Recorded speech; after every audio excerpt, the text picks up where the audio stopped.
నిజమేనే అన్నాడు. అయితే ఇంకో మాట్లాడుతాం బాబు అన్నాడు. ఏంటయ్యా? బిడ్డ కోసం మేము పాలుగా మారాడు అన్నాం, బాగుంది.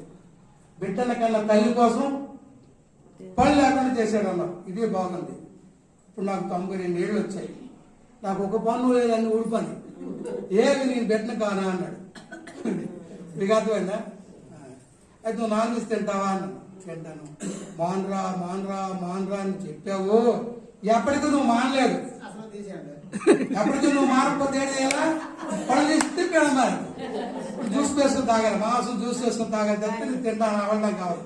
అందుకు తీసి నువ్వన్నా ప్రేమే దేవుడికి, అమ్మో నా బిడ్డ అరక చచ్చిపోతాడేమో అని భయం వేసి పళ్ళు తీసిస్తే జ్యూస్ చేసి తాగాలి తప్ప ఎవరో కాకపోతే నవ్వాడు ముసలాడు. ఏదో బాగోడని చెప్తున్నవి. అలాగా మనం విషయాన్ని తెలుసుకోవాలి. చాలా విషయాలు ఉన్నాయి తెలుసుకోవాలంటే. మళ్ళీ ఎప్పుడో మీరు అవకాశం ఇస్తే, ఆ భగవంతుడు గైడెన్ ఇస్తే, మీ అందరికి వచ్చి ఆ గాయత్రి మాత కృప ఉంటే మనందరం కలుద్దాం, మరికొన్ని విషయాలు మాట్లాడుకుందాం. జై శ్రీరామ్, జై శ్రీరామ్, జై జై శ్రీరామ్. మన ఎవరు ముఖ్యము కాదు, అదే తెలుసుకోవాలి.